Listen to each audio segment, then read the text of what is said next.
তো হ্যালো বন্ধুরা, আমি জগবন্ধু প্রামাণিক। তো তোমাদের সাথে অনেক দিন পর এই চ্যানেলে তোমাদের সাথে দেখা। কারণ এখন আমরা একটু বিজি হয়ে পড়েছি, আমাদের ফাইনাল ইয়ারের এখন এক্সামস আছে, তো তাই জন্য বেশি ভিডিও বানানো হয় না। তোমাদের হেল্প করাটা একটু কম হয়ে গেছে। কিন্তু তোমরা চিন্তা করো না, আমাদের যে চ্যানেলে লাস্ট 2 বছর 3 বছর যা যা ভিডিওস আমরা আপলোড করেছি কাউন্সিলিং রিলেটেড, তো তোমরা ওই ভিডিওগুলো যদি স্ক্রল করে দেখে নাও, তো তোমাদের কাউন্সিলিং এর খুবই সুবিধা হবে। কারণ এই সময় আমরা তোমাদের কাউন্সিলিং রিলেটেড বেশি হেল্প করতে পারবো না, কারণ টাইম আমাদের খুব কম, আমাদের এক্সামস আছে নেক্সট মান্থেই। তো সেই জন্য তোমরা আগেকার যা যা ভিডিওস আছে ওইগুলো দেখে তোমরা কাউন্সিলিং রিলেটেড যা যা ডাউটস আছে সেগুলো তোমরা কভার করে নিতে পারবে, সেগুলো তোমাদের ডাউটগুলো ক্লিয়ার হয়ে যাবে, এটুকু কনফিডেন্স আমার আছে। তো তোমরা ওই ভিডিওসগুলো আগে যা স্ক্রল করে তোমরা দেখে নাও, সেপারেট প্লেলিস্টও আছে কাউন্সিলিং রিলেটেড, ওই প্লেলিস্টগুলো তোমরা দেখে নিও গিয়ে পরে, ঠিক আছে? তোমাদের ডাউট যা যা আছে সমস্ত ক্লিয়ার হয়ে যাবে। আর এখন যে একটা ডাউট অনেকেই আমাকে মেসেজ করছো, যে তোমাদের ফর্ম ফিল আপ করার সময় হড়বড়িতে হয়তো কিছু ভুল হয়ে গেছে, হয়তো আধার নাম্বার ভুল দিয়ে দিয়েছো বা অন্য কিছু ভুল দিয়ে দিয়েছো, নামের স্পেলিং ভুল হয়ে গেছে, তো তোমরা অনেক প্যানিক করছো যে কি হবে দাদা, আমার কি কাউন্সিলিং এর সময় ক্যান্সেল হয়ে যাবে কিনা, এসব অনেকেরই অনেক ডাউট। তো তোমাদের ক্লিয়ার করে দিই যে এখন প্রথম কথা যে তোমরা যারা এখনো ফিল আপ করোনি, তোমরা কিন্তু খুব কনসেন্ট্রেট করে তোমরা ফর্ম ফিল আপগুলো করবে, ঠিক আছে? যাতে কোনো ভুল না থাকে। খুব ধীরে সুস্থে ঠান্ডা মাথায় রাতেবেলায় তোমরা করবে। আর যারা ভুল করে ফেলেছো তাদেরও প্যানিক করার কোনো সেই ব্যাপার নয়। তোমাদের লাস্ট ডেট হচ্ছে 9th মার্চ। 9th মার্চের পর কিন্তু তোমাদের একটা কারেকশন উইন্ডো ওপেন হবে। সেই কারেকশন উইন্ডোতে তোমরা নিজেদের যা যা ভুল হয়েছে সেগুলো সব কারেক্ট করতে পারবে, ঠিক আছে? তো এই জিনিসটাই বলার। আরো তোমাদের কিছু ডাউট যদি থাকে তো তোমরা আমাদের কমেন্ট সেকশনে সব ডাউটগুলো তোমরা জানাবে, এই ভিডিওর কমেন্ট সেকশনে জানাবে। তো সেপারেট ভিডিও তোমাদের জন্য বানিয়ে দেবো, যা যা ইম্পর্টেন্ট ডাউটস তোমাদের আছে, যেটা ফেস করছো, যেটা তোমরা আগেকার ভিডিও দেখেও তোমাদের প্রবলেম সলভ হচ্ছে না, তো সেগুলো আমি আলাদা সেপারেট বানিয়ে দেবো। আর তোমরা আমাকে ইনস্টাগ্রাম হ্যান্ডেল আমার তো ডেসক্রিপশন বক্সে দেওয়া আছে, ওখানে গিয়ে তোমরা মেসেজ করতে পারো, জেনুইন কোনো ডাউট যদি থাকে। তো আমি তোমাদের রিপ্লাই দিয়ে সেটা ক্লিয়ার করে দেবো। আর খুব বড় সড়ো যে ডাউট থাকে তো আমি ভিডিওর থ্রু সবাইকে জানিয়ে দেবো, ঠিক আছে? আর একটা ডাউট অনেকের হচ্ছে যে কাস্ট সার্টিফিকেটের ব্যাপারে, যে ওবিসি থাকলে কি নতুন বানাতে হবে, 1 বছর আগে তুমি বানিয়েছিলে, নতুন বানাতে হবে কিনা, সেটা আমি বলে দিচ্ছি। দেখো, কাস্ট সার্টিফিকেট কি হয়, এসসি এসটি আর OBC, OBC A OBC B. Okay, এবার হচ্ছে এসসি এসটির যা কাস্ট সার্টিফিকেট হয় সেটা লাইফ টাইমের জন্য ভ্যালিড হয়, তোমাদের একবারই তৈরি হবে, আর সেকে দ্বিতীয়বার তোমাদের আর কিছু করতে হবে না।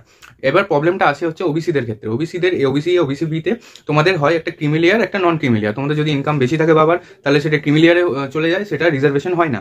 আর যদি ইনকাম কম থাকে তাহলে তোমাদের সেটা নন ক্রিমিলিয়ার, সেটাতে রিজার্ভেশন হয়। তাই যেখানেই তোমাদের ইনকামের ব্যাপার থাকে বা ইডাব্লিউএসেও তোমাদের ইনকামের ব্যাপার থাকে, তো ইনকামের যা যা তোমাদের কাস্ট সার্টিফিকেট আছে, তোমাদের ওবিসি হোক বা ইডাব্লিউএস হোক, তোমাদের সেই সার্টিফিকেটটা কিন্তু 1 বছরের জন্যই খালি ভ্যালিড হয়। এটা কিন্তু মাথায় গেঁথে নিও। তোমরা যদি আগের বছর বানিয়ে থাকো তো সেটা ভ্যালিড হবে না, তোমাদের নতুন আবার অ্যাপ্লাই করতে হবে। আর এখন থেকে অ্যাপ্লাই করে দিও, তবে গিয়ে তোমাদের কিন্তু যখন কাউন্সিলিং হবে, যখন এক্সাম হওয়ার পর যখন কলেজে অ্যাডমিশন হবে, তখন কিন্তু সেটা তোমাদের দেখাতে হবে যে নতুন তোমাদের ইয়েটা লাগবে। আর ওবিসির ক্ষেত্রে সার্টিফিকেটটা সেম থাকে, কিন্তু আরেকটা যে ইনকাম সার্টিফিকেটের ইয়েটা দেখিয়ে বিডিও বা এসডিওতে সাইন করিয়ে ওখানে একটা ওরা কনফার্মেশন দিয়ে যায় যে এখনো নন ক্রিমিলিয়ারে আছে। তো এই জিনিসটা তোমরা একটু দেখে নিও। ইউটিউবে আরো অন্যান্য ভিডিওস আছে, ওগুলোর হেল্প নিও তোমরা। তোমাদের অনেক সিনিয়র্সরা আছে, আমাদের জুনিয়র্সরা এখন যারা ইউটিউব চ্যানেল খুলেছে, তো তাদের চ্যানেলগুলো দেখেও তোমরা কিন্তু হেল্প নিতে পারো, ঠিক আছে? আর যদি আমাদের চ্যানেলে স্ক্রল করে দেখো তো সমস্ত তোমাদের যা যা ডাউটস হওয়া দরকার বা হওয়া উচিত সেগুলো সব কিছু কিন্তু কভার করা আছে আমাদের চ্যানেলে। তোমরা কিন্তু আগেকার সব জিনিসগুলো তোমরা দেখে নিতে পারো। আর কাট অফ এগুলো তোমাদের পরে দিয়ে দেবো। তোমাদের এক্সামটা হোক, ভালো করে এক্সাম দাও, ঠান্ডা মাথায় এক্সাম দাও, একটা স্ট্র্যাটেজি ভিডিও তোমাদের জানিয়ে দেবো। তো আমি ছোট করে বলে দিচ্ছি তোমাদের যে কি করে তোমরা এক্সামটা লাস্ট এই 1 মাসে তোমরা কি করে করবে। তো তোমাদের জানিয়ে দিই যে তোমরা এখন কিন্তু বেশি স্ট্রেস নেবে না। স্ট্রেস তো হবেই, অবভিয়াস বাতে। তো তোমরা কিন্তু ভালো করে পড়াশোনা করো।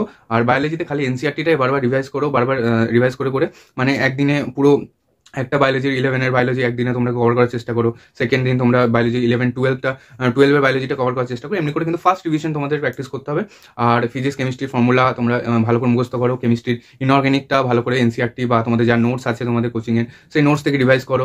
আর ফিজিক্স কিন্তু ফর্মুলাটা সব থেকে ইম্পর্টেন্ট। আর প্রিভিয়াস এর কোশ্চেন, পিওয়াইকিউ, লাস্ট 10 বছরের প্রিভিয়াস এর কোশ্চেন কিন্তু তোমাদের ফিঙ্গার টিপসে থাকা দরকার। এই জিনিসগুলো, এই ফর্মুলাগুলো যদি তোমাদের মাথায় থাকে তাহলে কিন্তু তোমরা খুব ভালো র্যাঙ্ক আনতে পারবে। যে প্রথম কথা প্রিভিয়াস এর কোশ্চেন, সেকেন্ড হচ্ছে বায়োলজির এনসিআরটি আর ইনঅর্গানিকের এনসিআরটি, বাস এই জিনিসগুলো তোমরা যদি করো। আর টেস্ট, এখন যদি তোমরা এতদিন যদি তোমরা টেস্ট না দিয়ে থাকো, তোমরা অনলাইন টেস্ট অনেকে দিচ্ছ হয়তো, কিন্তু একটা কথা তোমাদের বলে দিই যে অনলাইন টেস্ট দিয়ে কিন্তু অতটা কিন্তু লাভ হয় না। কারণ তোমাদের এনটিএ যে নিট এক্সাম কন্ডাক্ট করা হয় সেটা কিন্তু তোমাদের অফলাইনে হয়। তো তোমাদের অফলাইন টেস্ট সিরিজে কোনো এনরোল করতে হবে।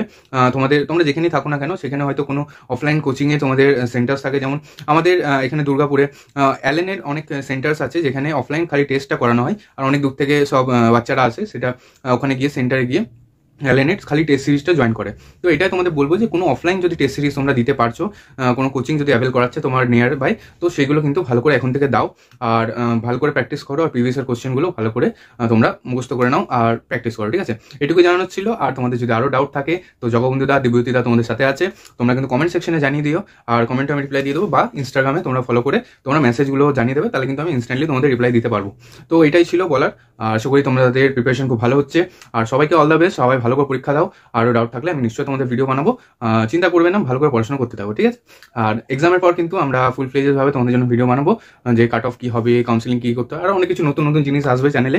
কারণ আমাদের এখন তো বিজি হয়েছিলাম, তাই জন্য বেশি ভিডিও বানানো হয় না, কিন্তু এবার চ্যানেলটা আবার জানতে হবে, আবার যেমন ছিল তেমনি আসবে, ঠিক আছে? চলো, যারা চ্যানেলটিকে সাবস্ক্রাইব করেনি সাবস্ক্রাইব করে নিয়ে জানো। চলো, সকলকে টাটা, বাই বাই, সকলকে অল দ্য